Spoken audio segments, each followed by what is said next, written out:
Welcome to the Rant Live. Welcome to the Rant. It's been a while since we've done a show. It's February 10th, I believe, Thursday, February 10th. There hasn't been a lot of reason to do a show, which is why we haven't done a show. But today we've got a good reason to do a show. We have a special guest. Scott Effross is going to join us today. Relief pitcher for the Chicago my shirt. Cubs. It's got his likeness on it. See, it's if you go on MLB.com, this is what his face looks like, along with every other player. But no, I do want to clarify, right? Part of the reason we haven't done this, well, I suppose I could have done the show. I was out of town, and it was really bizarre. I was in Las Vegas, and on Thursday morning, I woke up. It was 32 in Vegas, and then when I got home, despite the snow we'd had, it was like 35 when I got home. So it was really bizarre to be out there because if you're, and I'm sure it would be like this in Phoenix. People in Vegas are not prepared for 32-degree weather. They do not have coats. They do half of them don't. They don't have furnaces. You know what I mean? Like they're not used to that. So it was so funny to go out there, and I actually got to spend some time hanging out with friend of the show, Mike Bryant. Got to see the cage and stuff and talk with him a little bit. But he's doing a lesson, man, and he's got winter gloves on. He's setting the ball on the tee with his gloves because it was like 50. And it was chilly, man. He was it was funny to me to deal with that. But thankfully I got home, had to back my car out of a snowdrift because they plowed the aisles in the of course, the yeah, they plow your car airport. In. Hey, oh yeah. It was like I was stepping I had to trudge through the snow and finally made it out. But no, it was good, man. And yeah, and now we've had like my son's playing basketball now. So I've been more immersed in basketball lately than baseball, which is a little bit weird. But anyway. Yeah, well, a lockout will do that. So anyhow, why don't we just go ahead and bring Scott on? What the heck? He's sitting right here. Hey, Scott, how's it going? Hey, Welcome fellas, how we doing today? It's good. I can only imagine the amount of shock you had when Evan asked you if you wanted to be on the show, because the last time we had you on was not quite 2 years ago. It was May of 2020. And the fact that this show has actually lasted that long had to have been a surprise to you. Hey, I'm honored. It's a long-standing show now. So you guys have had quite a run here. So I'm honored to be Have you guys had any repeat guests, or am I one of the few? We God, that's a loaded question. We have had a couple. I think Mike Bryant, Chris Bryant. Mike came on twice. Max Bain has been on twice now. Only the good guys. It's people. You were the first. You were the first one without the initials MB. We'll put it that way to be a repeat. Making landmarks. Then that's awesome.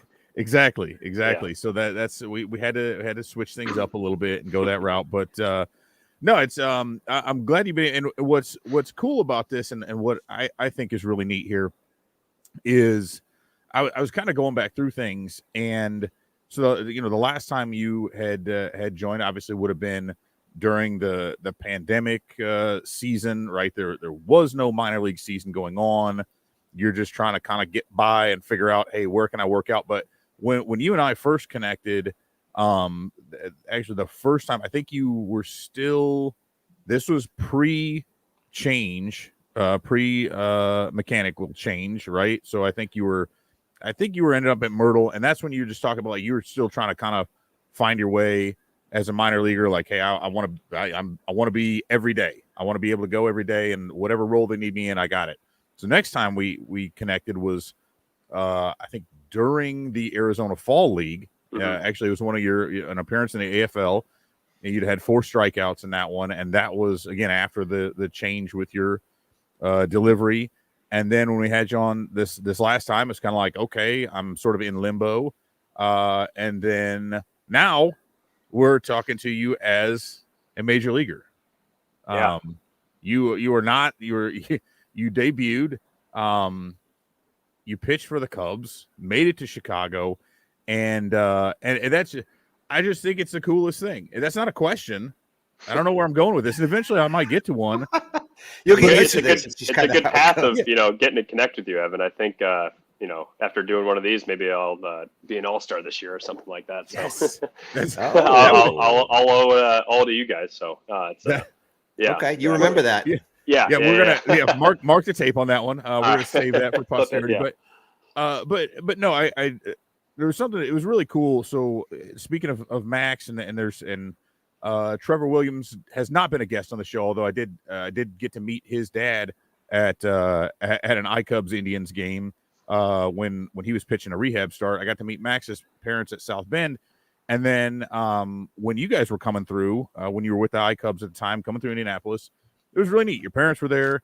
I got to talk with them a little bit, and one of the things that stuck with me, it was so cool because you could see it, and it's fun. I was like talking to parents, right? Because you could just see it, and your dad was like beaming, and he was like, "This is so cool." He thought it was the coolest thing that you were just a step away at the time, right? This was in June. It was June 30th. It's actually the same day the Cubs blew that 7-0 lead against the Brewers.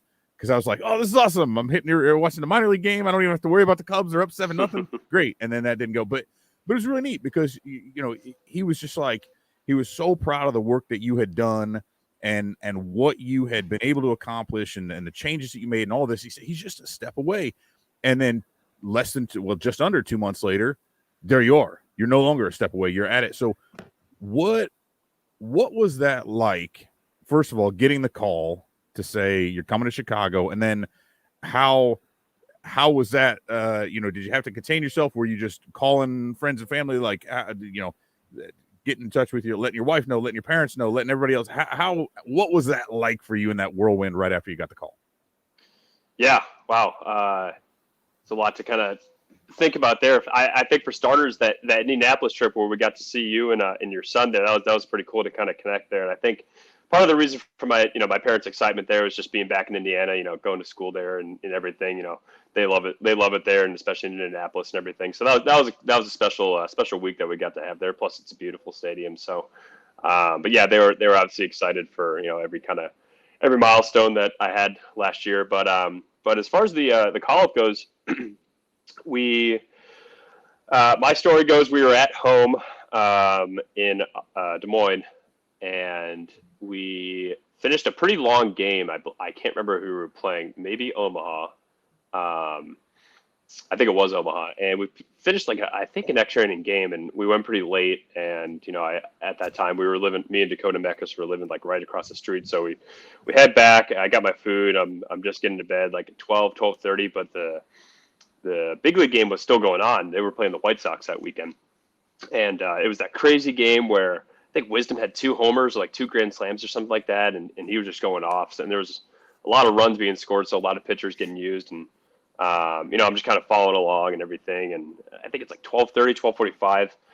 I knew the score and everything. The game was over, but I get a call from an Atlanta area code that I didn't have on my phone, and I was like, I know Marty Peavy, the manager for the iCubs, he's from Georgia, so I was like, usually I don't answer those calls, but I feel like this one might want to pick up. I didn't have his number saved, but it calls me and says, "Hey, how far away from the field are you?" I'm like, it's a block or two. And he's like, "All right, come on back. You're going to the majors." Very just like that. And I was like, what? No, stop it. Stop. And I could hear the coaches laugh in the background, Ron Blown and a couple of other guys were kind of laughing, "Let's go, Scott." So I kind of had a, it was a pretty cool moment there. So I kind of get up, and I actually told he was in the room next to me, at our apartment. He was the first person I told. So I, went over Zoom "Hey, got the call." So, got to embrace him. That was cool. We've been through the minors together. We were close. So that was fun. I got dressed real quick and ran outside. I'm calling my wife. I called her 3 times. It was it was 12:30 Central Time, so 1:30 back here in Pittsburgh. Called her a couple times, had to wake her up, and she was dead asleep, and I had to tell her 4 times it actually happened, and she woke up real quick. She went from 0 to 100 real quick, and just kind of popped out of bed, and she's like, "Oh my god, oh my god, oh my god!" I'm like, "Yeah, I gotta go. I gotta call my parents and call my dad." I called my dad right away, and he got my mom on the phone and woke them up too, and told them, So that was a pretty special moment. And then went back to the locker room, met up with PV and RV and the rest of the staff there. So that was pretty special. And then from there, woke up the next day and headed to Chicago. So nice. So what, on a scale of, so I know you've pitched in the College World Series, right? Was that your freshman year or sophomore year at IU? Freshman year. Okay, so pretty big experience, right? That's the biggest possible stage you can play on as a college baseball player. How did that stack up, being on the mound, being out in Omaha, being a part of that, versus then stepping onto a major league mound? Like, would same feeling, bigger butterflies? How'd that all go? What was how do you equate those things?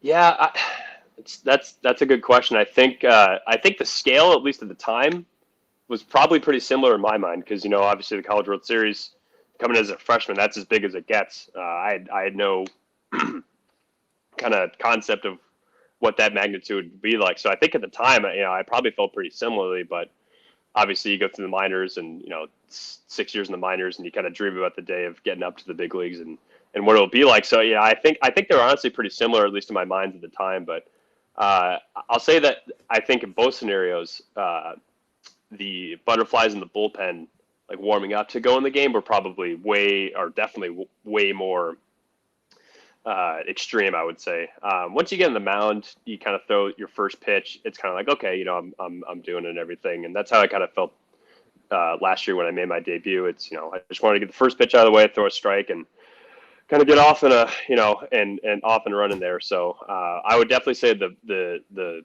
warm ups in the bullpen, and then I think jogging out to the mound was a pretty surreal moment, because we were at a guaranteed rate on the south side there, and it was packed. It was a beautiful Sunday for my first outing, and it was packed, like mostly Sox fans, but a lot of Cubs fans too. So it was a wild experience for my first time. So I think that jog in was pretty like, whoa, this is kid pretty wild to say the least. But once I got on the mound and started pitching, it's like, okay, let's just go to work, kind of think through hitters, and get off the mound and move on to the next one. So, well, I know John, I think you had something there. Yeah. Talk about that first outing. I mean, I know we were comparing it to the College World Series, but like when you first came out, I watched that first outing yesterday, and I mean, you did well. You came out, you got up 0-2 against who were you? Lurie Garcia, mm-hmm. and you were getting real comfortable, and then there was you did something in your debut that you just don't see happen in any debut. I mean, I can't recall. Hold on. Well, you did say it was about getting off the mound, right? That's I think we've got video. Certainly accomplished that. so let's just see if we can pull up this video real quick. Oh boy. Of and then maybe you can just walk us through what happens here. Yeah. Okay. Absolutely. Here we go. This is an ambush right here. So here we go. Yeah. Oh my gosh. I think the most impressive thing that I did there was be somewhere near the strike zone and not breaking my ankle. I think that was the most impressive thing there. But so I'll tell you. Yeah. Like, was that nerves? Had that ever happened to you before? Never happened to me before, and honestly, it wasn't nerves. And I think a lot of people would think it was nerves, because it's his major league debut. He's facing a really good team and everything. I'll tell you the honest truth. I go out there and I'm warming up, and it's really hot, and the mound's kind of dry. I think it was end of August, so it's really hot, and the mound there was really dry. It was a nice slope and everything, but it was really kind of firm. And Dylan Cease, I actually texted him after the game. He was pitching, and he was notorious for making these, because he lands really hard on his landing and kind of all over the place. He made this huge hole in the mound, and I'm not blaming him, but maybe indirectly. He made this huge hole, and I tried to move around the rubber during my warm-ups to try to finagle my foot to where I wouldn't be rolling my ankle in there, but I kind of just couldn't get comfortable. I don't like this right now. I'm not feeling too comfortable right here. So I kind of, whatever pitch that was, and a couple of pitches before I almost did it too, but I just couldn't find a comfortable landing spot. But I caught the edge of like the little lip where his landing spot was and just like rolled my ankle. But again, like I can't like believe I didn't like break something right there. I think I got so many texts after that. So I was like, how did you stay up? Like that was really athletic after what you did. So I wouldn't equate it to nerves as much as just me like not being super comfortable on the footing of the mound. But it makes it a lot, kind of makes more sense, I guess, if you say it's nerves, in debut. So, or part of Dylan Cease's, I think that's an advantage for him. He messes with opposing hitters and pitchers. Absolutely, at the same time. yeah. He's like, I texted him. It was like, he's like, that mound is so dry during the day. And I'm like, he's like kind of like not apologizing, but he kind of felt bad. He was like, we were kind of laughing about it a little bit. He's a good dude, but I mean, I think he had like 15 punches that day. So obviously, whatever he was doing, that was kind of working. So. And when you talk about the nerves of kind of your first outing and then having to deal with a mound that's a little kind of jacked up, does that help you kind of get your mind off the nerves a little bit? Because you're kind of, I mean, obviously you don't want to be focused on, a hole in the mound that you're trying to navigate, but in the same sense, did it help kind of settle the nerves a little bit and kind of get you more in a rhythm of, I've got to focus on what I'm doing right now and versus this is my first time out there on the major league mound? Yeah, in a sense, I would say like you never want to be like kind of like preoccupied with anything else when you're pitching. You kind of just want to go through your routines and go through your thought process when you're out there. So whenever you're thinking about something that's not regarded to that, whether it's mound or nerves or kind of like who's in the stands or whatever, but that's kind of the tough part. But I think I think in a sense, like once I kind of got that out of the way and found my footing a couple pitches later, it's like, okay, now I'm just pitching, and I think it kind of took away that sense of nervousness a little bit. So you went on 14 games, 14 innings pitched, 18 strikeouts, 3.6 ERA, 1 walk, which is super impressive. 11 strikeouts per 9 innings. What's your assessment of your first experience, your first season in the majors? I mean, looking at the numbers, I just don't think it could get much better than that. But I wanted to ask you. Yeah, I think it. When it went as well as I could ask for. I think obviously there's things to improve on. There's a lot of things I had going into the off season that I've tried to work on this winter. Regarding specific pitches and just being kind of smarter with my sequences and everything. But overall, I think it was pretty successful. We actually were playing some pretty good baseball at the time down the stretch. So got into some semi-high leverage situations, which obviously helps. Regarding nerves, like kind of getting those out of the way, especially a couple at home. So that was really cool to kind of experience it. And I think part of the benefit of coming up and kind of being there for the month was I did a lot of different roles. I went 2 innings a couple times. Came in and got a couple righties a couple times. So just getting to experience all that in my first kind of go up there was really cool. But yeah, no, I think it went well. Like I said, there's obviously things to work on, but heading into this season, I feel very confident about being able to go out there and continue to build on that. I know, one thing that was kind of interesting, or at least, and again, I think a relatively small sample, all things considered, but I know part of, when you have anybody who's, whether you drop down low 3/4, full sidearm, submarine, a lot of that is it's deception, but a lot of times it's people think about it as like in your case, righty on righty, or whether you're going lefty on lefty. If you go the other side, you think it feels like it should be more deceptive to them, right? Because you would think a left-handed batter is going to have a longer look at it maybe, but I think you struck out as many lefties as righties, held them to a lower average. I mean, was there and I know when you and I talked about it initially, though, a lot of that was the intent, right? Is to be deceptive to both sides. I mean, is that something that was a little bit, I don't want to say it was surprising to you. I know you should be confident in your own ability, but to have really, I think lefties were, batting around 200 or something like that in that limited, but to have struck out as many of them as you did righties, was that part of the plan? Are you digging into that a little bit more to make sure those splits are as even as you can, or how do you view that in terms of your ability to face batters from both sides? Yeah, definitely. I think, we talked about that, the couple times we've talked since my transition. And I also want to say, if you hear my dog barking, I think he just went outside. So if he just starts storming in here, that's why. So I apologize in advance for that. But I think when when we started this process with the guys in the pitching department, I think we didn't want to pigeonhole what I could do just to say like I'm a righty specialist, because obviously the game's changing, and lineups in the big leagues are getting more split, and you're not going to go out there and face 3 righties in a row. Just not going to happen these days. So I needed something to kind of attack lefties with. So I think from that mindset, I think from the beginning, it was always like, I'm not going to be just a right-handed specialist guy. Obviously, I want to take care of my business against them, but I want to be able to attack lefties as well. So I think part of the advantage of not being able to play in 2020 was I did a lot of live VPs with some of the pro guys here and some of the college guys here who also weren't playing at the time. And there was a couple of good lefty hitters in that group that are still in pro ball. So I was able to kind of experiment and kind of just see what works and what doesn't work against left-handed hitters. And I think I kind of found a good footing heading into the last season with that.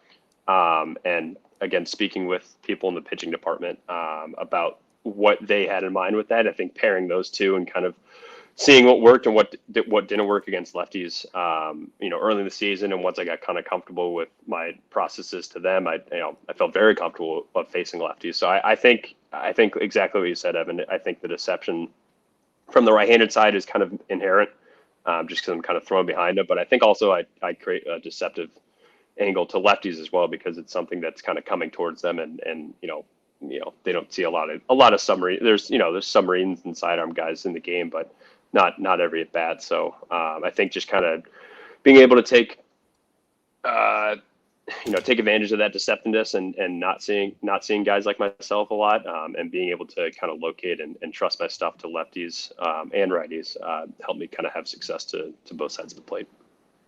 I know you definitely will run it in on a lefty from time to time. Literally, we'll bring it at them. So scare those guys a little bit, maybe. Bring it in there. You got to buzz them a few times, right? Because I know you're not up there in the upper 90s like some of these guys now. So I know you got to keep them honest and just plunk a guy from time to time, right? Establish your dominance. Yeah. As you come. Yeah, I think I actually honestly I probably hit more guys last year than I might have walked more guys, and a lot of them were exactly that. Like when I'm going lefties, like up and in, like I'm kind of just like ticking their jerseys. So a lot of those I had last year. I remember at least a handful where I did that. So yeah, but like you said, I think for me, a guy that doesn't have upper 90 stuff, I don't want either side of the plate getting too comfortable as far as leaning out over the plate and being able, especially to lefties. A lot of lefties are so strong that they can kind of take the ball to the left center gap and just kind of sit back on a 2-seam, and unless I'm like perfect with it and kind of see that. And I saw that a couple times in the big leagues last year, and that's definitely one of the things that I wanted to go on and work on in this offseason. So, but yeah, being able to be competitive inside is, it's something I've always taken pride in, and, especially now. So as a sidearm pitcher. Well, and I know you've always been a guy who limited his walks, right? If you look at your numbers throughout your career, and sometimes, especially for someone who's a reliever, even if you don't walk a lot of guys, that rate can get kind of high, because you walk anybody. If you're in there for one inning, or for, you're facing 2 batters, you walk one, that can be a big deal. And so as John mentioned, having just walked, and that, I thought that was perhaps the most impressive thing I had seen. And it wasn't until your second to last appearance, I think, that you walked anybody at all. I mean, you went your first 12 or 13 games without a walk. And when we're talking about the most advanced hitters in the game, these guys who will spit on a slider that just misses off the corner, who will take all day. And I think, perhaps if we color this a little bit, umpires a lot of times might give more of the benefit of the doubt to a Jose Abreu than some rookie who's just come up. And so to only issue that one walk, I mean, was there anything different in your approach that you're saying, I'm going to make these guys beat me, I'm comfortable throwing strikes at this level? Or was it simply a matter of just the way your stuff plays at the highest level of the game, maybe being a little bit different from how it plays at the minor league level? Yeah, that's a really good question, and kind of just one I kind of think about out loud, because I think it's a kind of a combination of all the things you mentioned. Like you said, those are the best hitters in the world, and not gonna obviously want to fool them, but you're not going to fool them a whole lot. So when you when you get your opportunities to, attack the zone, you kind of have to. And I think honestly, probably the best piece of advice I got was on day one. I showed up in Chicago and I passed David Bodie in the locker room, and he said, "Hey, he's like, I know you're you'll be nervous, like you'll have adrenaline flowing, but just keep this in mind, like just throw strike one, like just get out there and compete. It doesn't matter if you give up back to back jacks. Like if you come up here and like you're timid and like you look like you're out of place, then you're gonna get eaten alive. You're not gonna get chances. So just come out and throw strikes." And I think I inherently took that to heart because I pride myself in that, like we talked about. So my whole mantra up there was just getting ahead, and I think I was able to do that enough to where I wasn't having to work in too many behind counts or even counts. So I was able to kind of, let my stuff play in the zone and a little bit out of the zone. Like I said, they're the best hitters in the world, but if you throw good pitches, it's still gonna beat a lot of guys.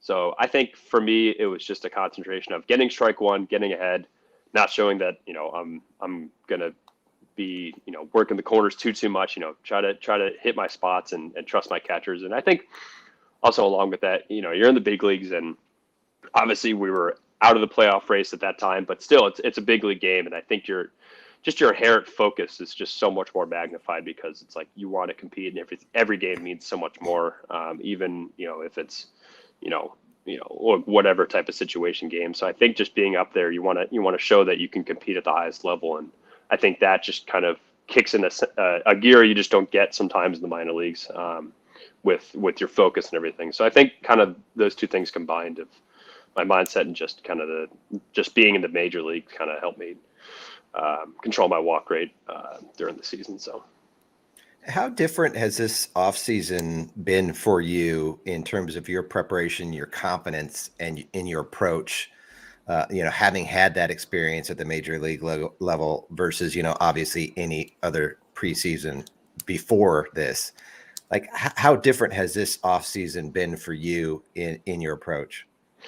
Yeah, I think it's kind of been tricky, like with the sidearm, not tricky, but I think it's been different each offseason with my sidearm approach. First offseason was kind of just learning how to do it, I guess.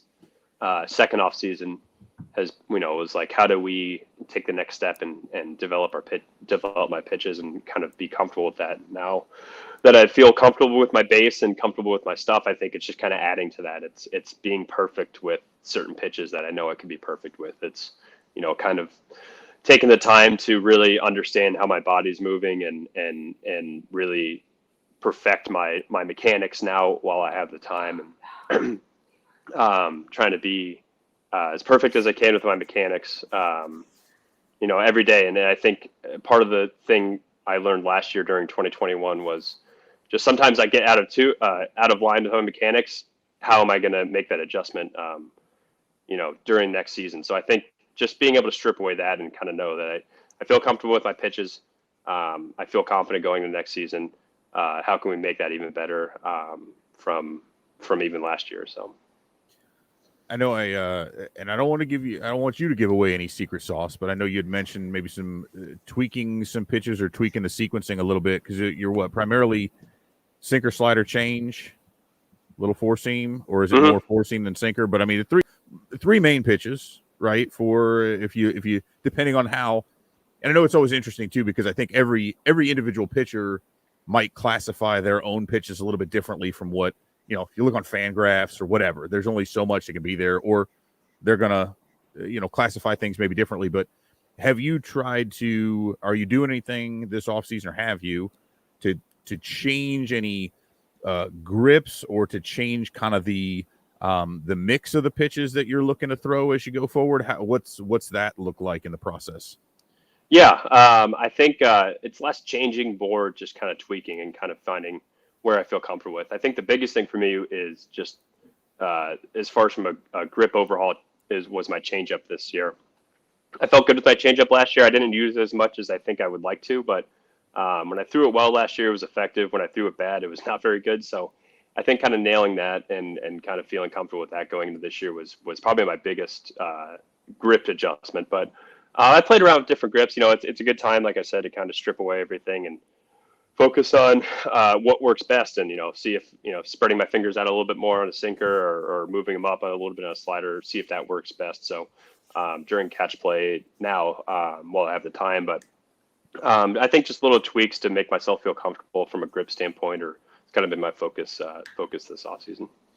So I should have told you or asked you. I shouldn't demand anything, but I should have asked you if you had a ball, because I always forget this because I always like to see these grips, because but I do have a question about that, and I've never really thought about this before. Yeah.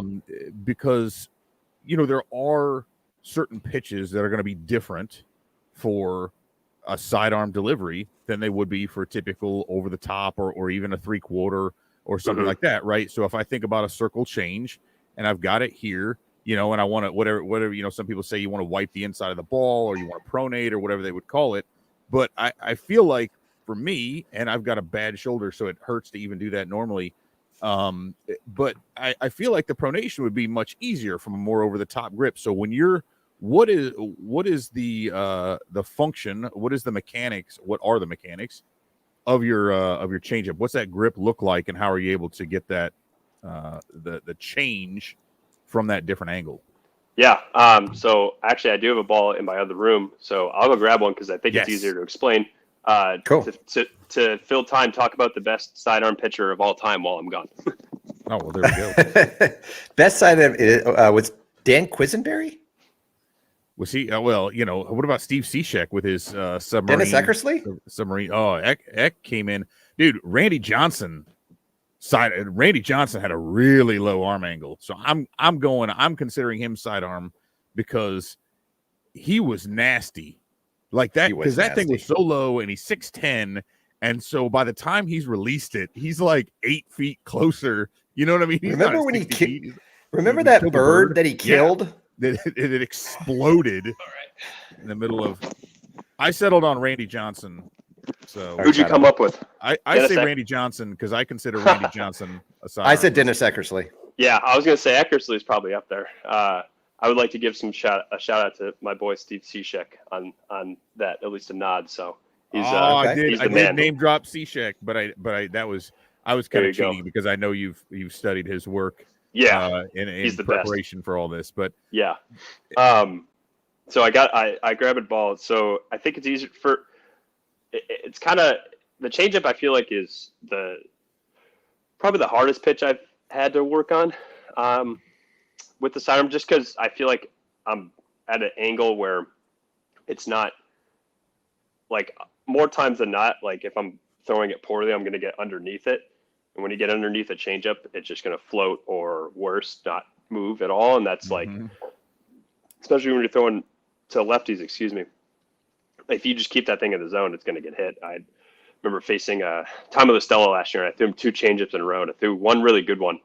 And I should have stopped at that one really good one. And I threw him another one, and it just kind of hung there. And he's like, "Oh, I've seen this before.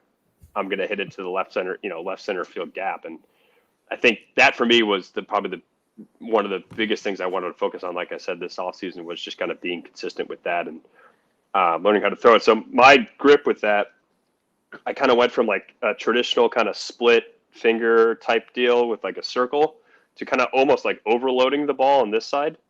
And kind of feeling like I have like a wall on top of my wrist. So I have like a really firm grip on this side of it. So I can't really get underneath it. If I'm going to throw it, it's going to be down. If I miss down, that's okay. I'm not going to get hurt down there. But if I get underneath it and scoop it, it kind of just floats and stays there and has no real sort of effect from what I'm looking for. So I think being able to put a little pressure on this side of my hand and kind of create like a hard, like imaginary line of a wall and really forcing the ball down has helped me kind of feel better with the action of it. And I think being more consistent with where I'm actually releasing that pitch will help me with that as well. Because sometimes I would get underneath it a little bit, and that would, even if I would throw a good one, it just kind of looked different. So I think being able to focus on that this winter has been beneficial for that pitch. So then, so like typically, right. Typically for me, or as again, so I'd be kind of trying to create counterclockwise side spin typically, right? If I were to pronate, or if you're Devin Williams and you which is the wildest thing in the world. Like if you watch that, like He's a freak. Yeah, that's not even fair. And it's yeah. like upside down. Like I try to do just to play with it, and it like I stopped because and he's really like spinning it. He's like also like spinning it really, really high. Like so the physics of that pitch make no sense. It's one of the craziest pitches I think in baseball history. It's really stupid. Yeah, it's not even fair. Yeah, but I guess but with yours again, and it's typically the grip, right? But again, if I were to pronate and I'm getting the ball to spin this way, but if you're trying to stay on top, right? Because you're not trying to come over or under. Is it more of a like almost it's not a gyro, but I mean it's still side spinning, but just not the same direction? Is that what you're aiming for? Like, is it almost like a washing machine spin, kind of like that? Or I'm trying to get the spin the same as my two seam because I feel like I throw it mostly off the two seam. So if it looks like that and it kind of profiles the same as the two seam, that's the most effective for me. I've kind of taken the term like pronation out of my vocabulary for this because I'm already down on the side. When I throw the ball, I'm just naturally going to come over the top of it. So I'm not even trying to think because that's just like a lot of extra thought process to try to think to get over the top. Right. If I just throw it and have it come off my fingers the way I want to and have the grip, the change-up grip, and I give lessons. I tell the kids that I give lessons to all the time that like find a grip that's comfortable for you and makes the ball 8 to 10 miles an hour slower. Like it doesn't matter if it moves that much. It doesn't matter if you're pronating correctly or whatever. But like if you throw it like a fastball, and hey, buddy, here he is. Oh, he's got a bath. Where's he at? Hey, where is he? Come here. He's all wet. Come here. What are you doing? What are you doing? Okay. Dogs and babies. We love dogs and babies here on the show. Yeah, we do. we had Ethan Roberts was on. He had his daughter with him the entire time. His newborn, and then let's see, Alec Mills. Alec Mills. We see his son. Oh, hey, look at that guy. Yeah, there he is. He's a little golden retriever puppy, so he's a lot of fun. Just boy. hijacking this conversation right now. He's all wet. I think he rolled in some mud outside, so snow's fun. Scott, where are you? Like, where are you located right now? In Pittsburgh. Okay, cool. Yeah. So it's honestly pretty nice out here. So the snow's all melting. I think he was having some fun out there at my wife's expense. So sorry, honey, I've got some business to take care of. Very important conversations to have. Yeah, exactly. I'm trying to keep my career going here. So I think like I said, I think the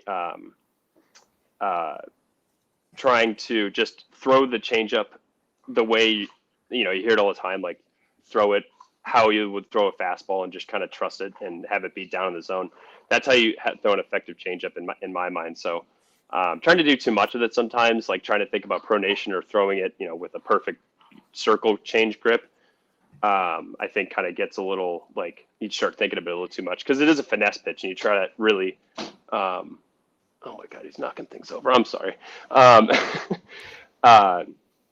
I think for me, especially like it becomes like too much to kind of to think about at the time. So I think just kind of try to keep it simple, trying to find a grip that works for me and keeps it consistent is kind of what I'm trying to do with the pitch. And how about like with the slider? And I'm interested in this as well because there's a couple different, and I think anymore like it's sometimes it becomes interchangeable. People talk about cutter, slider. Obviously, if you could throw both, depending on the cutter's generally going to be a little bit sharper. The slider's usually going to sweep a little bit more. And with being a sidearm guy, I'm interested in that too because you're going to have some natural sweep to the pitch, right? Because you're coming across from that angle. So what's the cue on the slider that you're able to get that? Are you looking for more drop? Because I wouldn't imagine you want to get too much sweep on it because it's going to carry it too far away. But what does that look like for you when you're trying to throw that pitch? Yeah, actually, in my mind, I'm trying to get as much as possible. Yeah, I mean, obviously, you want as much controlled movement with any pitch you kind of throw. So I think whether it's dropping a little bit or even rising, sometimes I think that's kind of a side factor because I did throw a few that I tried to rise up and try to throw into lefties a little bit last year. But I think for me, the slider is that's the pitch that I think was the difference maker for me, because I think just being able to throw that and compete with two, I would say, good pitches with a different arm slot is kind of enough to be competitive against a lot of guys. And I think once I started getting comfortable with my slider, like I said, in 2020 when we were not playing, I was able to focus on a lot of the shapes of those pitches and kind of nail those. So I think that's really where I kind of started to become more comfortable with it. So in my mind, I'm trying to get it to go here to here and kind of just like, they call it like shifting lanes like as quick as possible. So I try to throw it. I have my like starting points, wherever spot I'm throwing it, whether it's if I'm throwing it to right, I want to start it this side of the plate and have it come across. I think being able to just visualize my eyesights and my finish point on that has been the biggest thing. And I think just kind of finding a grip, like we talked about, that's comfortable, that I'm able to kind of turn over and try to kind of sweep my arm across the zone. With that, I think has been the best kind of, at least like, I feel like I've spun it all right before that, but I think just kind of having, at least in my mind, the focal point, that's the word I was looking for. The focal point of where I'm trying to actually throw the pitch is kind of separated it. So just trying to stay back on it as long as possible and kind of reach my hand out and kind of flick it and use that, the natural motion I already have with the ball to kind of take it across the zone. So. And are you, when you set that focal point, is that primarily, I mean, are you trying to pick out a physical spot? Like, okay, I'm looking at my catcher's left knee. I'm looking at the glove. Are you picking out a physical spot, like a starting point? Because I know, hey, if I start here and I execute the pitch, it's going to end here. Or do you have another kind of a cue that you use visually?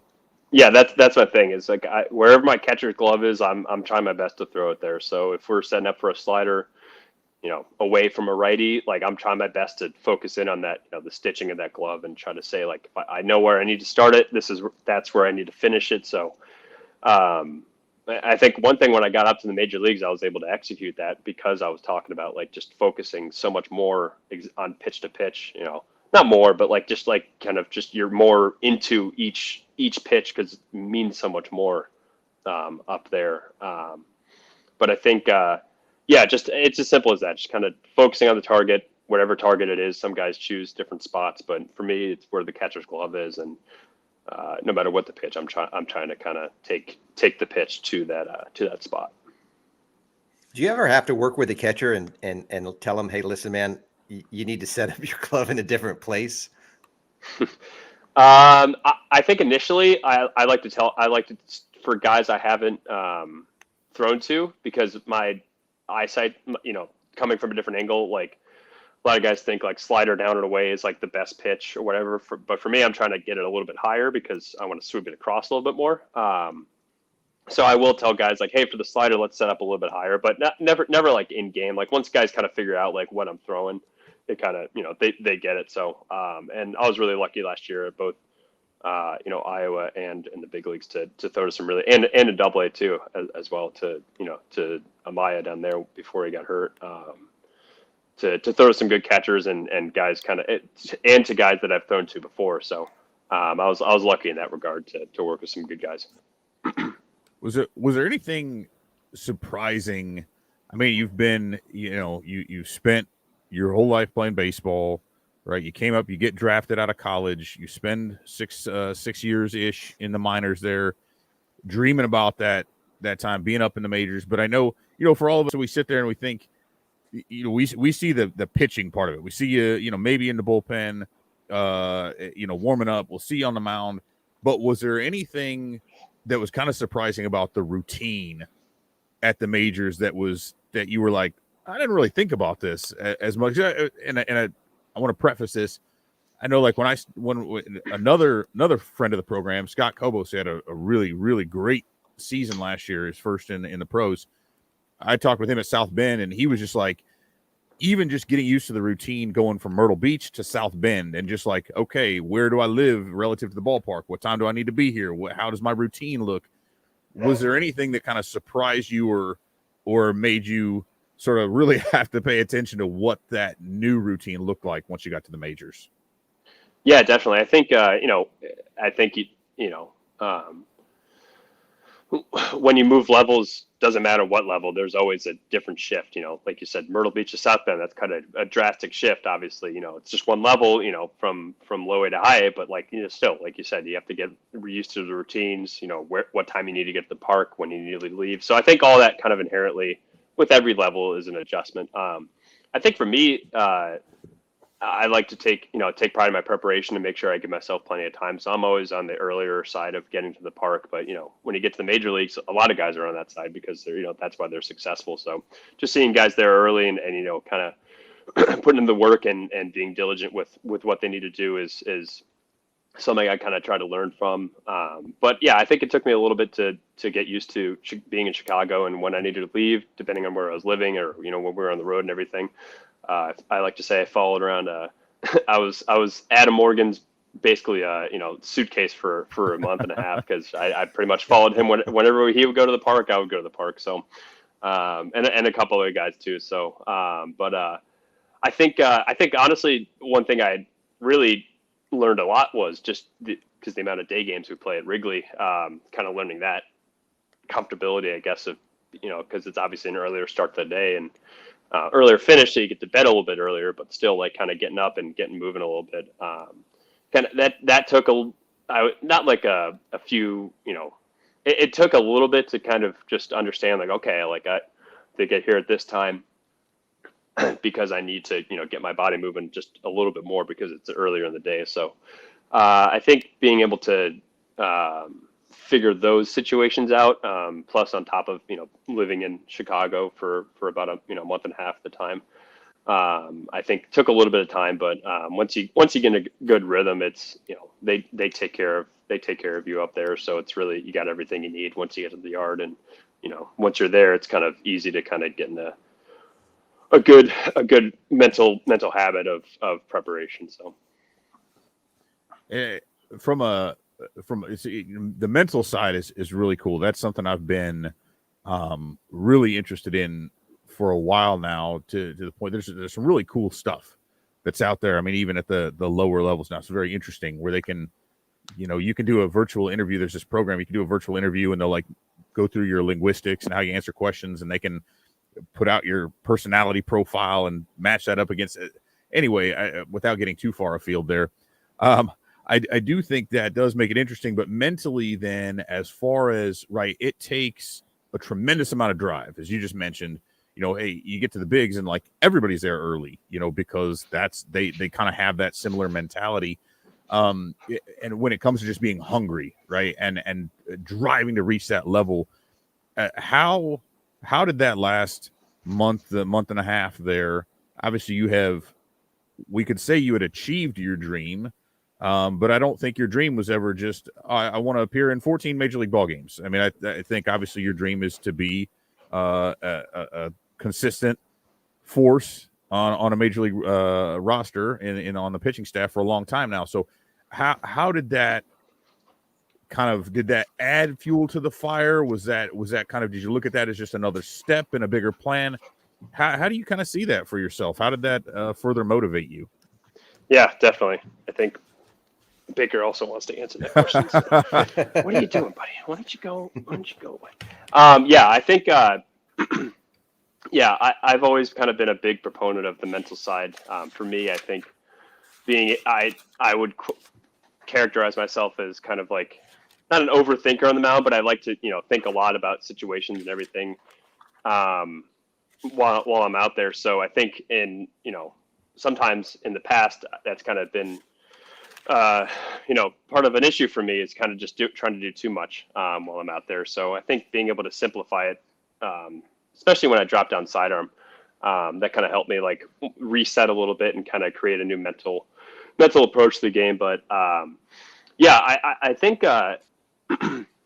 honestly, when I got up there, everybody kind of thinks like, oh, you want to get up there and just do it and say like, oh, I'm a major leaguer, nobody can take this away from me. And I think going into it, that might have been my mindset, to be honest. But once like you mentioned, John, like, once I threw my first pitch, I just wanted to keep doing it. And like, you get there and it's just like, you don't, that mindset of, whether it's false or, you think it in your head or you actually believe it.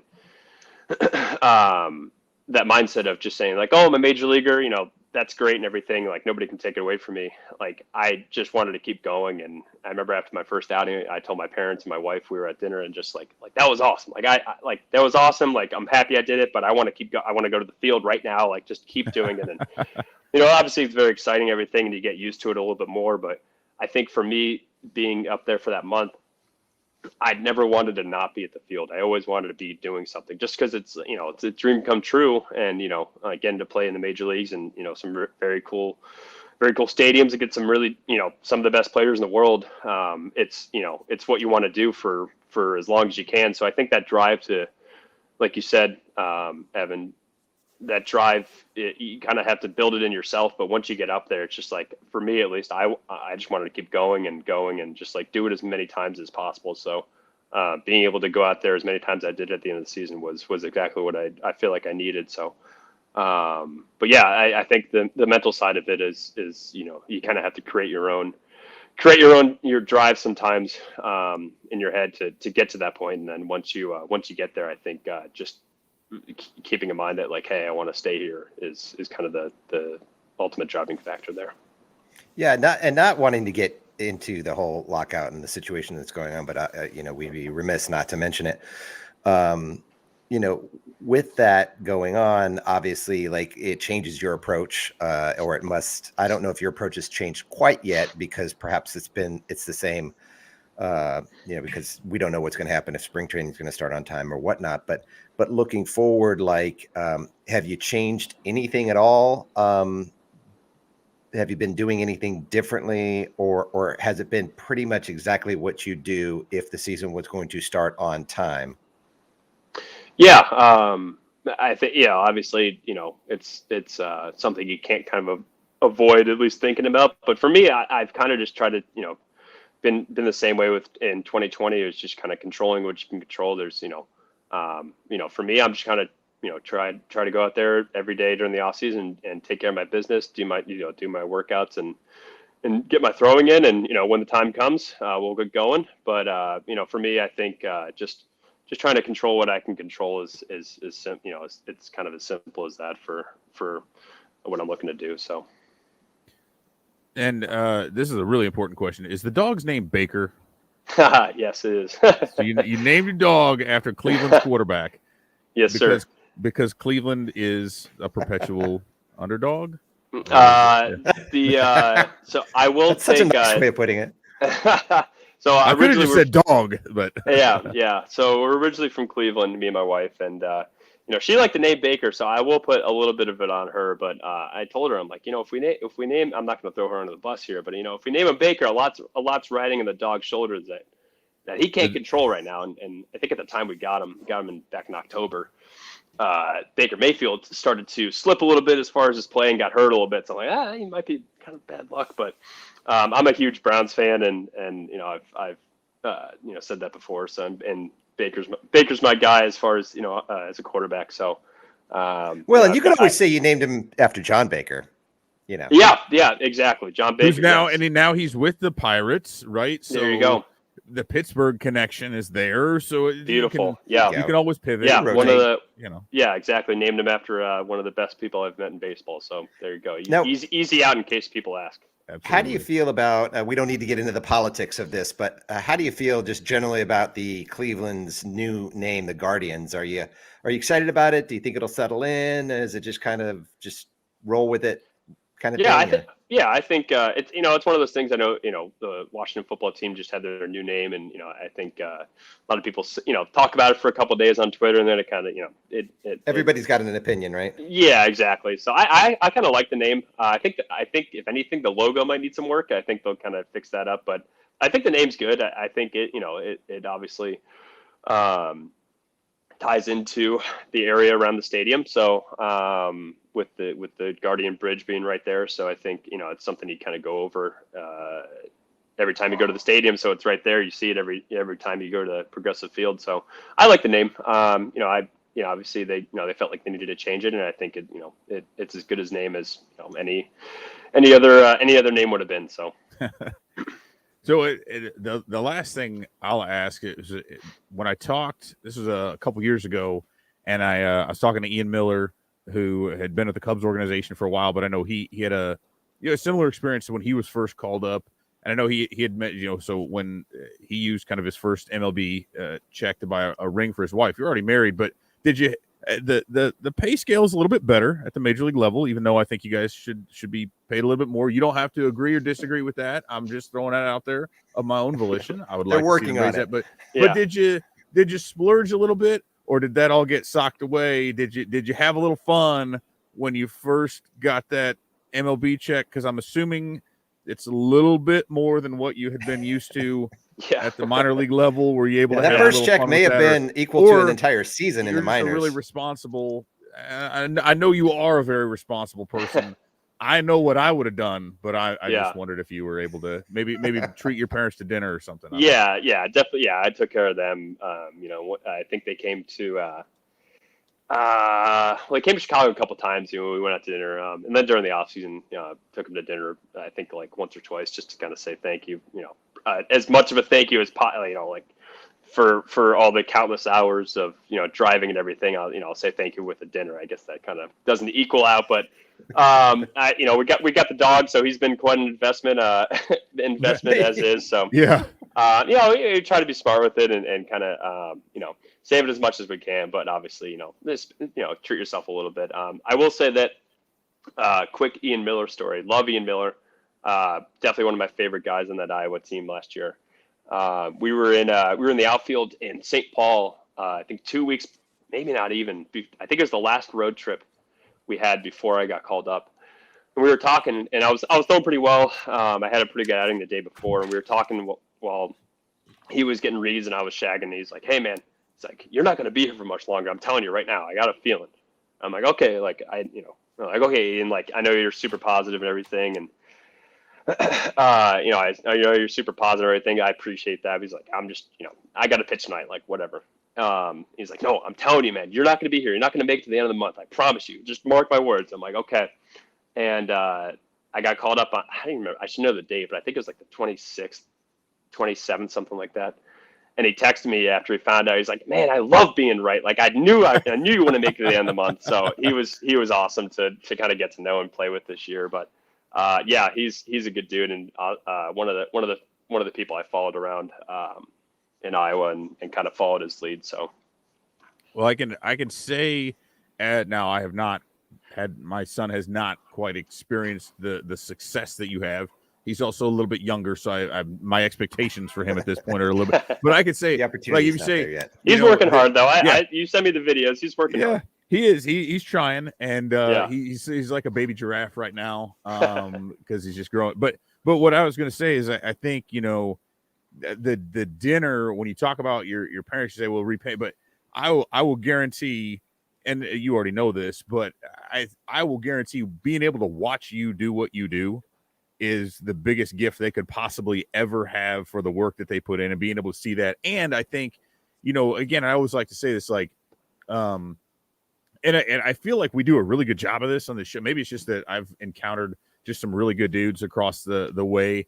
But it's been really, really awesome to just follow your career as that has gone along. And I've shared this before, but like, I knew of you from being an IU fan, and IU's in the College World Series. Oh, I've heard of this kid. Oh, hey, you got drafted by the Cubs. That's neat. Oh, cool. I get to do an interview. And then to have seen that come in, because we're talking about, again, that's 10 years, from 10 or 11 years so far. Because what was that? 2012. Yeah. Anyway, it's been really cool for me. So it's been a rewarding kind of a thing to follow that. And I think everybody who I've ever talked to, who have mentioned, hey, oh yeah, we got to, I met up with Scott the last time he was here. And whether it's Ethan Roberts, like, oh, he's a great dude. Max, oh, he's a great dude. Ian Miller, oh, he's one of the best. So anyway, I know you have made a really, really good impression on whether it's teammates, everybody else. And I appreciate the time that you've taken for us. I appreciate you putting up with my my the videos and providing some advice here and there. Never putting up with it. It's a pleasure. I love getting to work with Ryan and kind of see him grow as far as his game off the mound. So never a bother with that for sure.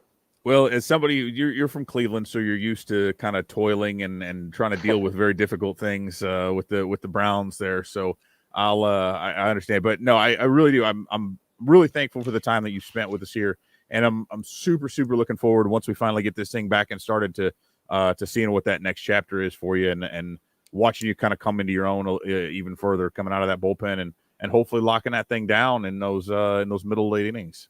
Yeah, no, I appreciate that, Evan. Yeah, it's been an honor getting to know you guys. You guys, always been good to me, and throughout my career, and kind of getting to chat with you, as a fellow Hoosiers, it's been very cool experience for me too. So I appreciate all that, and like you said, I think for my parents and my family, it's obviously impossible to repay them and my wife and my friends and family for all the the sacrifices they've taken throughout the years as far as travel and everything, come to see me play. But my parents especially, I'm an only child, so I like to think I get a lot of the spotlight with them and just inherently. But growing up, I was the priority as far as baseball tournaments and taking kids everywhere to trying to make sure they're doing the thing. So I'm extremely grateful for all the hours they put in, and I'm happy at least in some regard it kind of paid off in the end a little bit. So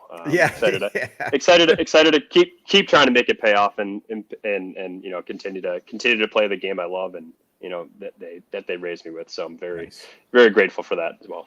Last thing, speaking of, hold on, I just want to share one, and I sorry. This because it's just reminded me. So like I met your dad down there. We were talking to you over by the bullpen in Indy. Yeah. And we came up and it was after the game, and then your mom was over there, and your dad just kind of introduced me. She was like, "Oh, hey, nice to meet you."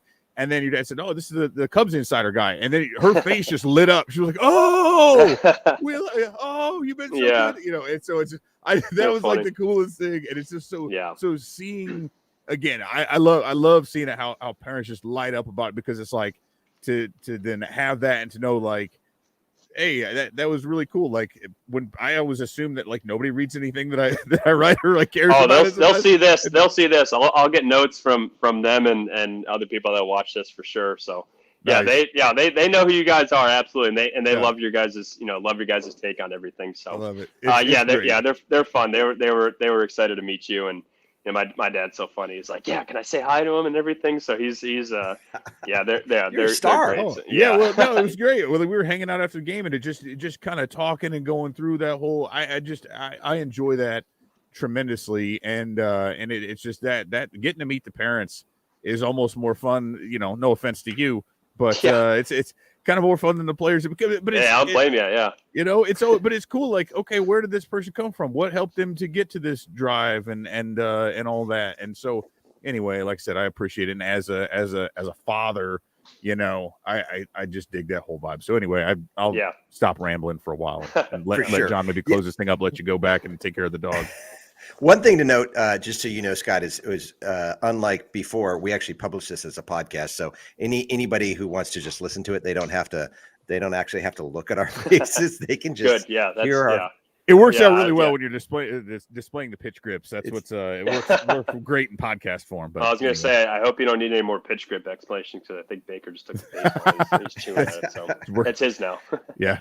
But I would also like to reiterate what Evan was saying. I'm a dad. I've got 2 kids that play baseball, and I know if I could just full time just go and watch them play and support them and just do that as a parent, that's just like the coolest thing. I would just quit every single other thing that I do. So I'm sure, I think it's funny to hear you say that you're thankful. I mean, obviously you're going to be thankful, but to hear you say that you're thankful, because as a parent, it's just like such a pleasure to do it. So absolutely. Cool on both sides of that. Yeah, no. And as you guys know, it's, I feel like raising kids in baseball is unique, and being able to share that moment is awesome. So I hope to someday be able to repay the favor with my kids. Like I said, I'm very fortunate to have the support system I have, and it was I think getting to see them at U.S. Cellular or Guaranteed Rate was a pretty special moment. A lot of whatever. Yeah, Comiskey. Yeah. Southside Field. It was a pretty special moment to kind of a lot of emotions kind of going into that kind of that embrace there. So that's it's pretty cool. Yeah, cool. All right, well, hey man, thanks for joining us. It's been great as always, and yeah, much success. Hopefully, this lockout gets resolved soon. We've got some encouraging news coming out, I think, hopefully, and we'll see you in the season dominating. Appreciate it, guys. Thanks for having me on. All right, take care, Scott. See you, Scott. All right. Nice, cool. Yeah, That's speaking of just quickly, obviously we've gone a little long here today, but maybe somebody's listening, maybe they join like midstream, maybe they don't. But I did want to comment. There's a lot coming out right now, and obviously we'll have some on the website about Rob Manfred's comments that he made. And sounds like he's encouraged. It's always hard to tell with the owners whether they're trying to set it up to, kind of look good after they make a really crappy proposal that doesn't move at all, or if they're actually really going to make a proposal. I mean, according to Manfred, he's saying that they're not announcing a delay to spring training. They're not announcing, which is crazy because it's supposed to start, pitchers and catchers were what, February 14th? Yeah, 15th. And the 15th. And so it's hard to imagine. Maybe they're just positioning themselves to, have this positive outlook on things. Hey, look how positive we are. We made this great proposal and play it up as a political thing. But I guess I don't know. It's so hard to be encouraged through any of this. Yeah. The one thing I'll say, and I did write about this, so they did say, hey, universal DH is coming. Like that's agreed upon, draft lottery agreed upon. I was fully expecting for Manfred to not only say that the start of spring training is delayed, but that it's the player's fault, right? Because that's exactly what he came out, right after the lockout started. We're doing this because the players don't want to negotiate, and then they waited 43 days to actually give the players a proposal. So, it does, and knowing that, like basically, and there's supposed to be a new proposal coming from the league on Saturday, at which point. And now we're talking 3 days before, which I still think like that's come on, dude. Like people who are like players who live internationally, they're not getting to their respective sites within 2 or 3 days, given the state of travel, and especially if there's weather in certain places. Scott's out there in Pittsburgh. If a storm comes through and it grounds all the flights, well, you ain't getting out. You know what I mean? Like that could happen. So 3 days is a little bit tight. But the fact that Manfred was really positive about a bunch of stuff, that he didn't just throw players under the bus immediately, and like it makes me feel, and honestly, we've talked about this, right? And then I still hold my conspiracy that, the owners could snap their fingers and make a decision and come to meet the players on a couple different fronts, and this thing would be over, right? Oh, hey, the Super Bowl's on Sunday. Well, gosh, you could come out and get this thing going, get spring training turning right around the way, and get it done. So I don't know. I feel like this thing is actually, I don't want to say I'm not saying I believe Rob Manfred. I want to be careful about that, but I think more what I believe is like believe in the devil. Yeah. It's more what he didn't do than what he did. Right. Cause like, of course you're going to say, I think it'll start. Well, actually we did expect him to delay it. That's the part that, and I wonder if there was a change, if the intent initially was to say we're going to delay it, but then it's like, well, no, the owner, because they've been meeting for 3 days.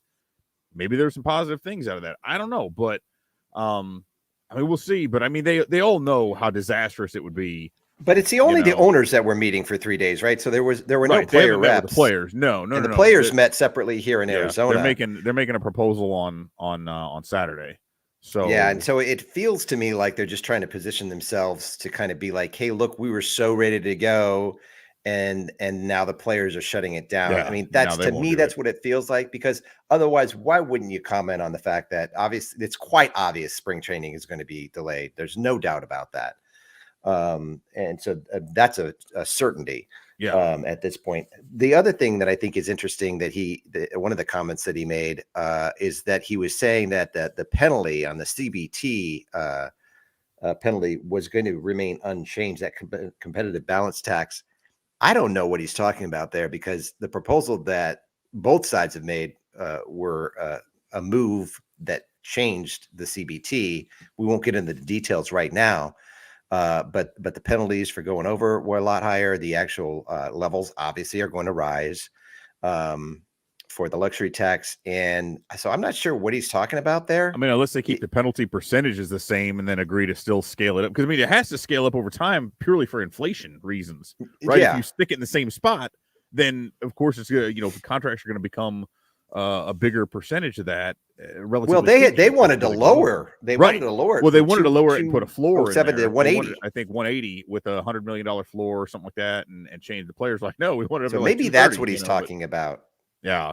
They're not going to push to lower it. Or if you said the penalties are the same percentage and then you set it at a different level, which, again, it's not great, but, we'll see what the players have backed off of the thing with revenue sharing. So I'll we gotta make sure we're accurate on that. They changed their revenue sharing thing. So, I mean, the players so far have said, they backed off the age-based free agency. They backed off of the changes in revenue sharing stuff. They've lowered the amount of the bonus pool they were asking for. The players have made a lot of, I don't want to call them concessions because there's never anything there in the first place, but they've come closer, right? They've lowered their asks, in other words, whereas the owners have not done nearly as much of that. So they could move in that direction, and we'll see. But I think the tide has turned a bit when it comes to public perception, which is fairly interesting. I had a semi-viral tweet that went out about that, and just how much player salaries have not changed or have actually gone down over the last several years. So we'll see. But I remain somewhat like weirdly optimistic about certain things, and then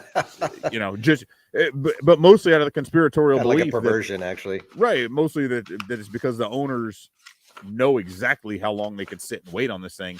Now, I will say this too, like for the players, like if you're a Scott Effross, if you're another guy who's kind of on the lower end there, maybe of the who's at that minimum, the 1 to 3 year guys who aren't dealing with tons of sponsorships and have all kinds of different management companies working with. Like, if you're a big time player, if you're Max Scherzer or whatever, like, you could be sitting at home today, you snap your fingers, these people go to work for you, and they ship your cars out, they pack your stuff up, they send it out there, you show up out there, and you can afford to have a second home out in that area where you just arrive at. You've got a car waiting for you, and you've got clothes there. Like, those guys can do that on a moment's notice. It's the ones who have to like pack and buy their ticket and figure all this stuff. And I know they have agents that'll work with them, but it's a little bit different, than most of these guys. I mean, like Chris Bryant could be ready to go if they made an agreement. He could be down there tomorrow. It's a little bit quicker. It's a matter of getting to an airport, right? I guess he's got to have a team too, so he can't really be ready to go. But especially assuming now, just show up wherever. If he's at a Cactus League team again, well, it's really easy to get to Phoenix from Vegas, right? I mean, it's you could drive 45-minute flight, or you can drive. So very, very simple there. So it's there's all kinds of stuff that's going into it. But and like I said too, the international players, if you are in the Dominican Republic, if you're overseas, I mean, who knows? Maybe these guys are taking vacations. You know what I mean? They don't think it's going to get done. I don't know, but I think 3 days is going to be a little bit tight to get anything to get anything going for pitchers and catchers. The funny thing about Major League Baseball, and you talk about guys like Max Scherzer and the superstars who make all the money, and those are the ones who get all the headlines, right? And at the end of the day, that's beneficial to them as people and as individuals, beneficial to the teams they play on because they are dominant players, but it's also beneficial to the owners because the owners then tout that as being like, as if that's the status quo. What the actual situation really is that the owners for years have understood the value of youth in Major League Baseball, and they have tried and they've manipulated the collective bargaining agreement for years so that they pay younger players as little as possible, but those players are really the players that drive the most value. I think Steve Cohen, the owner of the Mets, tweeted out that what a draft dumbass picks are thing worth that was over to $100 do. million to teams. Yeah, Draft picks. Well, of course, and this is from the same organization that failed to sign their draft pick. Right, they drafted Kumar Rocker, exactly. didn't sign him, but they get a compensatory right, pick though. Now they get a pick, but it's like, but you drafted one of the top college pitchers, couldn't agree with him. Now you get a comp pick, but it's like, what a bunch of dumbasses. But you lost the ability to get this one dude who's going to go back in there. It's so funny. But yeah, there's subset. That's why they don't want to raise the minimum. But it's like, imagine how much flatter would it be if they were able to actually pay these younger guys what their value is, or if you were, that's why we're seeing some of these extensions for these guys very, very young in their first year of professional baseball at the major league level, because I shouldn't say professional, but their first year of service time, because these guys know how valuable they are. And if you can lock that player up for 6, 7, 8, 10 years, then you've saved so much money on the back end that they would have normally been making as a free agent after 6 years or whatever. So, but the troublesome part is, and I promise I won't go too much longer, it's the guys in the middle who really get. I have somebody's like trying to argue with me. It's like they're squeezing out the younger guys. I was like, yeah, well, in point of fact, paying Max Scherzer $40 million is actually creating more room for the youngest, cheapest players, because they're not the ones. That's the guy that now that team wants to have more of. They need more young guys to offset and subsidize the $40 million. It's the guy who's 32, 33, 34 years old who's looking for a $4 or $5 million contract that now they're not going to pay, because they're saying, well, I can get, oh, you're good, you're still fine, but I can get a guy who's 21 years old and making $570,000. So a tenth of what you want, I can pay this guy because I want to offset Scherzer's contract. And that's the way that works. So those monster contracts, that's why the game is getting younger. That's why you're seeing more and more players making under $1 million in that. Because all these people are like, but look at all this money they make it free. Most players don't reach free agency. That's the thing people need to understand.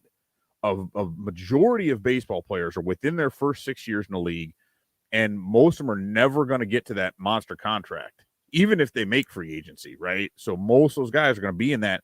Now you talk about of the first 6 years, half of those guys, years 4, 5, 6, those are ARB years. Most guys don't even really make it that far, if not into that. So you're talking about the median salary is $1.15 million.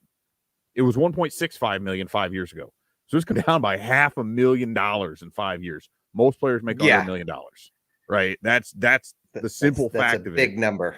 Yeah, that's a lot. Just in and case there's you're not a math guy. Not that many players. Guess what?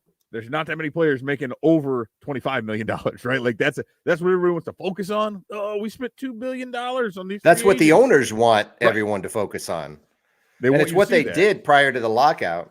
Yeah, they kept $2 billion, $2 billion. Yeah, but then what like, happens? Go and sign as many of these big ticket guys as you possibly can, so we can talk about all the money that we're spending. But yeah, at the end of the day, you're right. These replacement level guys, right? Guys that are basically replacement level. You can just say, hey, we're going to cut this guy because he costs too much, and we're going to bring in a young guy who we can pay, in his first 3 seasons.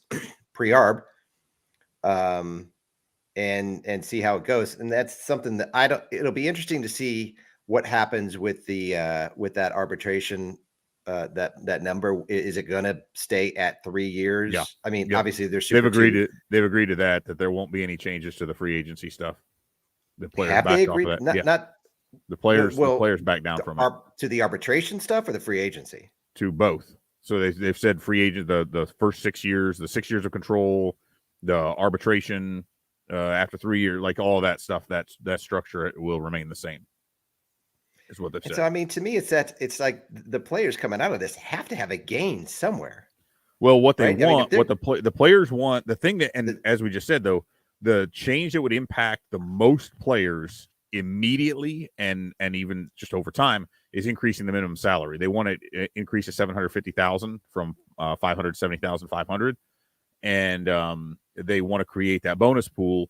It would be $100 million that would be eligible to open to players in their first 3 years if they meet certain WAR thresholds or win certain awards. I think going off of WAR I think that's a dumb idea. Trying to tie compensation to WAR, I think is terrible, and I don't know why the players want to do that. But so then what you're saying is, hey, we're going to compensate these guys in the first 3 years much more highly than what we have. And that, honestly, is going to have the greatest impact across the sport, whether you look at a guy like So let's say, again, Scott Effross comes up for about a month. That's worth a significant amount of money. It's like $80,000 versus, that's like 4 times what you'd make in a full year at AAA, right, or AA or whatever. Yeah. So that impacts those guys even for that a small period, but for those who are never going to make it to arbitration. So I think that's what they're really aiming for, is say we want to have these younger players better compensated, because then if that happens, you may see a little bit. You probably see some guys at the top end get a little bit less, right? As a result, maybe a couple $1 million shaved off, but it should actually benefit the ones in the middle as well if you kind of increase that at the low end. So it'd be interesting. So you think those that's are what they're trying for. You think that's it? I mean, there was a number of different issues that they were talking about. Yeah, they've like I said, they backed off of, they want the service time thing. They want to do, hey, you get if you have this top prospect, he's on your roster the full season, the team earns a compensatory draft pick or something like that. So there are some items like that they want to have added to it that I think are agreeable. That's the big one there. The draft lottery kind of addresses the failure to compete. The players backed off of the changes. They wanted to have big changes to revenue sharing. They backed off of that. They wanted to have age-based free agency, the 39.5 or 29.5. They backed off of that.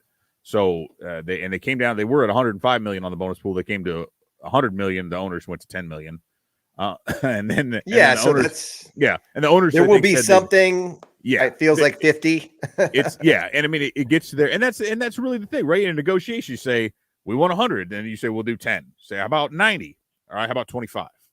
How about 75? How about 60? Okay, cool. But it feels like all the things that we're talking about and all the issues that have been raised and the things that they've been going back and forth on, it feels like the only, and based on what we've just discussed, the only things that are going to change are things that are going to change to the advantage of the players. And typically in a negotiation, there's kind of, 2 sides of it. So do you think the owners aren't going to kind of win any points at all? I think, there'll be expanded playoffs to some extent, right? And okay, I think that's a win, but I think that was a foregone conclusion. Sort of. The DH is a win both ways. The owners, ideally, if baseball gets a little bit more, but I think here's the thing, though.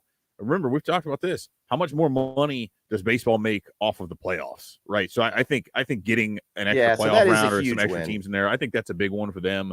But you look at the owners, and if they say, well, here's the deal, and whether they're all meeting by themselves, they say, well, okay, cool. If we're going to give up a few $1 million paying these young players more, we're not going to be paying these older guys. We're not going to be paying these massive contracts quite as much. I mean, so they'll make it up right on their few $1 million here or there. I think there's probably some other things. Again, they probably want to penalize some stuff here and there. So they'll try to sneak some poison pills in there. I have no doubt. Well, and to that extent, do you think the players aren't getting enough for the expanded playoffs? I don't know where that comes in. Like, what I think it dilutes the product, to be honest with you. I mean, last year was a mess. I didn't like it at all. But I think they've also, I think the players should want robo umps. That's coming in, but the teams probably want that too. I mean, there's some things I think the owners probably look at it too. They're like, man, we beat the hell out of them the last couple times on this thing. We got a little bit of room to roam on our what we need to give up here. But I think the fact that they're just getting to keep some of these things is kind of interesting too. You know what I mean? Like if they're able to keep in the CBT where it is or at similar levels, if they don't see a big increase in in that level, I think those are all wins for the owners, and that's where I wonder where they come down. Yeah, I mean, I don't see the CBT as being, anything of value to the players, to be honest with you. I mean, unless it goes, but even if it goes to 230, what is that? Yeah, no matter what it is, like a team can pay that if they wanted to. Right? No, it's not going to happen. There's 5 teams that might get to that level if they could, and they would. And the thing is, possibly would if they felt like it. If Steve Cohen wanted to go to 250, he could. Because what does he give a shit? He's worth $13 billion, right? Just okay. Cool. What's I mean, it gets really punitive. Penalties. I don't give a shit. And they're going to make it more punitive as you go up over those levels. No team's going to stay up over the CBT threshold for more than 2 years. Yeah, I just don't. There's not a whole lot there. And so that doesn't really help the players in any way, shape, or form. They could raise that. I think really what they're fighting for are the younger guys. They understand the value of these young guys. And there's a reason why, and the international draft. Yeah, I think that's another one that the Dominican that can come guys. in. Yeah, there's a lot there. I mean, I think the owners have a couple of items as long as they don't lose much, and realistically, they don't lose much by. I mean, you're talking about an extra $150,000 for some of those young guys. Like over the grand scheme, that doesn't really mean too much, especially if you make it up somewhere else, which they'll try to do. But I think we'll see. One thing that I was reading through Maury Brown's comments, he's a good follow on the Business of Baseball writer for Forbes. And he was saying that Manfred I haven't seen his speech or his comments, but evidently they brought in an investment banker, a really good one, to look at club values and said that taking an investment in baseball, you would have been better off investing in the stock market. That's actually factually incorrect. It's entirely incorrect. I just think it's funny. You can't even compare the two. It's not even, I mean, right. the tax breaks and the different things that wealthy people can do through owning an asset like a Major League Baseball team, where you control the whole thing. But it's not even true. Stock. Like if you look at and somebody, I forget who it was now, that's out there that I replied to his original tweet, and then he had a reply to it that's like, since 2002, the total return, if you had and first of all, too, this is talking about the few people in the world who could afford $1 billion at a minimum, right, to invest. Like, okay, cool. Like we're not talking about, this isn't like you or me investing in the stock market. Couple right? grand. This is a very wealthy person, but that the return on franchise values has far outstripped, because the thing is it's what they sell for. Right, like, and same thing as stock. It's in that same. They're like, oh, my 401k went up by this or down by this. Well, only in value. It only actually went up or down if I sell it, right? Exactly. And so the whole point. But these guys are in this to sell these things. Eventually, they're in there for asset appreciation, because it's about status, and it's about it's a big swinging dick, right? It's a cool thing to talk about at your cocktail parties. Oh, my team is worth $3.5 billion, but that doesn't really mean anything unless you sell it, right? It is the asset appreciation, and if I am really interested in nothing other than asset appreciation, I am not going to invest my money in a shitty investment, right? If that's what I'm trying to do. So these guys know damn well it is a very, very good investment of their time and their money to buy a professional sports team. It's a very good investment. Of course. It's just when he says comments like that, I just kind of feel like he's talking to everybody as if we're all a bunch of idiots. Right. Well, and that's exactly how they will talk to you. If you speak to a major league owner, even off the record, they will speak to you as if you're an idiot who doesn't know it, because they themselves don't necessarily they believe they're the smartest people in the room, and as a result they think it's like Aaron Rodgers. So as a result, when they speak to you, they believe that you must naturally be dumber than them, because they are very smart and very wealthy. That's how they believe them. That's what they think about anyone who's not in their circle, right? Where it's like, well, let me explain to you how arbitration salaries work. Like, yeah, I know how arbitration salaries work, you moron. I don't need you to explain it to me when I'm drunk. I've been reading about it right here. You see all those highlights, baby? Like it all makes sense. So anyway. Yeah, it does. So anyways, we'll hopefully, they're going to meet on Saturday. I guess the owners are going to make this amazing proposal to the players that will not be accepted. I'd be shocked if it was. Yep. But we'll see, because they were so far apart before. But we'll circle back on all this stuff, because we probably lost 80% of our listeners. I gotta go too. So at this point. So anyways, good show. Yeah. We'll circle back, do it next week. Right. In the meantime, everybody have a nice weekend, and we'll catch you later. Sounds good. We'll see you.